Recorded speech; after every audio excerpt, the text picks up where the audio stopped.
I'm on my way to meet Sabrina, who lives in Rochdale. She's 35 and has suffered with selective mutism all her life.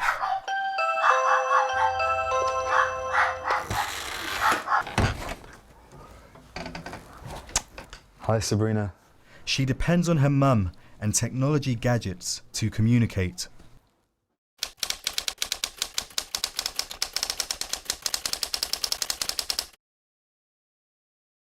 Tell me how you feel when your SM kicks in.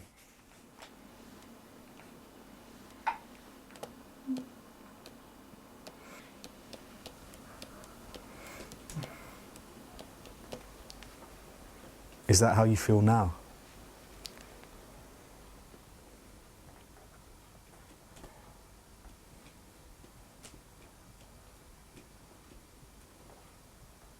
Talk to me about what it was like having SM as a child.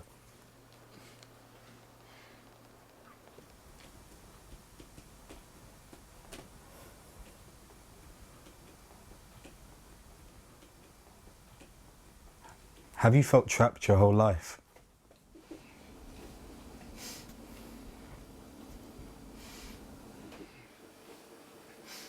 When you think about your life with SM and the challenges you've had in terms of making friends and just living a normal life, how do you feel?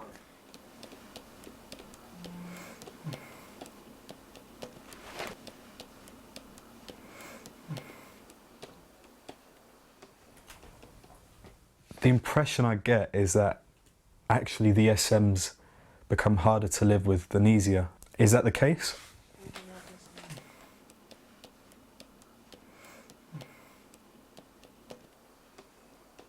Why do you think it's harder now?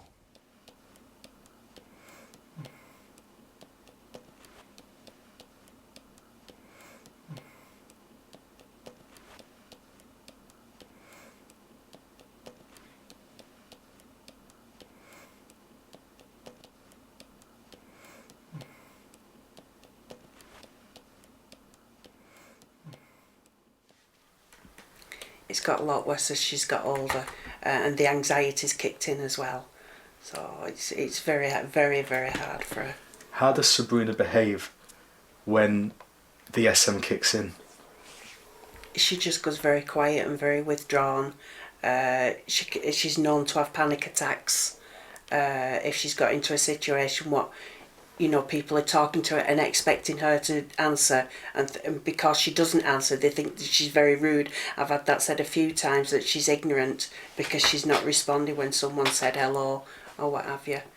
But when her anxiety is really bad, she gets to the stage where she can't even talk to me. I recall one situation a couple of years ago. She was very upset about something and she rang me on the telephone and she was crying, but she couldn't actually speak on the telephone to me, and we must have been on the phone for over an hour and she couldn't actually speak to me, and I had to get in my car and come up here and console her. She was just crying for an hour? Just crying for an hour on the phone. Can you imagine how that makes a parent feel? How did you feel? It's not nice. It's not nice. Very upsetting. Very upsetting. When to know that your own child can't speak to you, it's a horrible feeling. How do you feel as a mum, knowing that, you've been around Sabrina her whole life, obviously? Do you feel that you could have done more? Yeah, many a times I want to kick myself up the backside and say, why didn't you notice it? Why couldn't I have done more? But if I'd have known that it was selective mutism, I would have pushed to have more done. I would have gone to the appropriate services and got a help, but I didn't know. I'd never heard of it. Me and her dad thought it was just shyness, but as she's got older and we found out it is SM, it makes me feel as though I failed her as a mum, and her dad feels exactly the same, as though we failed her because we didn't spot the signs. As I'm talking to you here, how do you feel right now?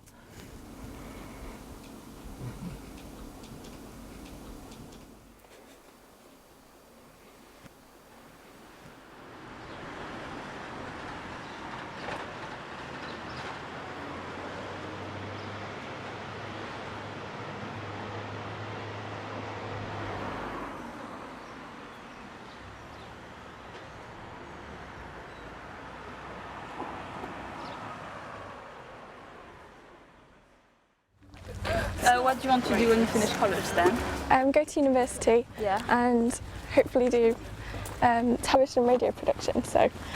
Okay. Katie Smith has had selective mutism since she was 3 years old. Yeah, I got bored one evening. I was just going through everything like, unlike. Why did I like that? Now, at 17, she's in her final year of college and taking significant steps to overcome her SM. What's it like overcoming selective mutism and engaging with more people and becoming more confident? Don't know, it's hard to explain. Is it like, do you think more people have helped, or have you done it by yourself, or have you had like a lot of help from others, like your family and friends? I think around the time when I met you, actually, in year 7, that was like making new friends, like meeting you and Toria and Shelby were like, that really helped. Do you think it was more your friends that changed and that made you become more confident? Yeah, I think so. I mean, my family's kind of known me, have it for my whole life, so they were kind of, they wanted me to change, but obviously they weren't pressuring me or anything, but I think from knowing that, when you move up to school or college or something, you have to make new friends. How did it feel like trying to talk to new people in secondary school, because that's where people are most judgmental about people, isn't it? I tried to stay away from the people that were most judgmental, all the popular people. So it's good having you there because I could tell you weren't kind of judgy like them. I was just that weird child. Weird childs are the best.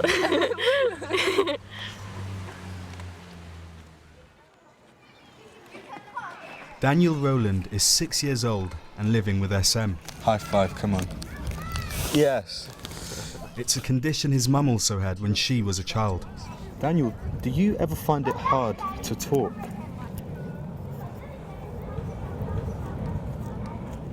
Do you ever feel scared when you have to talk?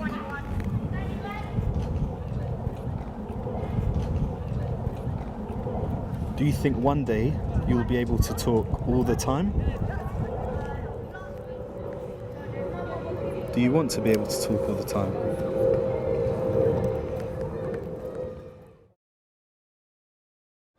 Right, come on then, let's cross the road. Let's go through here. When I picked Daniel up from school today, he was talking to me about his day and what he did and what he enjoys about school and things. We learned how to make stuff, do stuff out of fun. Yeah? He can't talk to teachers and in groups of people he can't really talk, though he will talk to more children than I ever used to. When I was little, I could never speak to anybody. I don't know why. I didn't know why then, but I still don't know why. Whenever someone spoke to me, I wanted to speak, but I just couldn't. It just wouldn't work. It just didn't happen. And teachers didn't know. They thought I was shy, and then when I wouldn't speak, I used to get in trouble and sent out of class because I wouldn't give them an answer and things like that. It wasn't great. Daniel got off of the swing because a little girl from his class got onto the swing and he was worried about her hearing him talking. I knew Daniel was like me when he was a baby. He used to be chatting away in the buggy to me, and somebody he didn't know would come over and say, "Oh, hello," to the baby, and he would just, his face would go like it was set in stone, and he would look down and he wouldn't make eye contact, and no matter if they tickled him or tried to make him laugh, he would just keep that set expression the whole time. You okay? Yeah. You having fun? I can understand him more than anyone else can, and he also knows that I was like him because I've told him before that you will be able to talk one day because Mummy didn't talk and now Mummy does. Some people who don't understand what SM is may think he's doing it because he's being stubborn or he's doing it for attention. What would you say to those people? If Daniel could talk, it would be the thing he would want to do most, is be normal. That's what he would like to be. He can't control it, and if he could, he wouldn't be doing this because he just wants to be like everybody else. And other side. Daniel's been going to dance for about a year now, and he loves to dance. And turn in. Very good. And turn out on your knee. When he first went, he was terrified. He didn't want to go in. He didn't want to do it at all. And when I picked him up after that first dance class, he had absolutely loved it and he had the best time. And now he dances in front of people, whereas before he wouldn't. Anything you like, babes. Off you go. Very nice. Beautiful. Netta? Well, when I first met Daniel, I sort of, there felt like there was a, when you sort of feel something for somebody, sort of straight away, and he's such a lovely boy. And his mum was, well, she came in and she was a bit worried, I think, about him not speaking and stuff like that. But, you know, he was fine, and because it's dance, the expression is through movement. I think from the first moment he came here, I think it was like a home for him. I think he sort of found a place where he can be himself and he can express himself. And I think I'm really, really pleased that he's found us. Lovely. In the beginning of Where the World Things Are, Max was really, really, really naughty.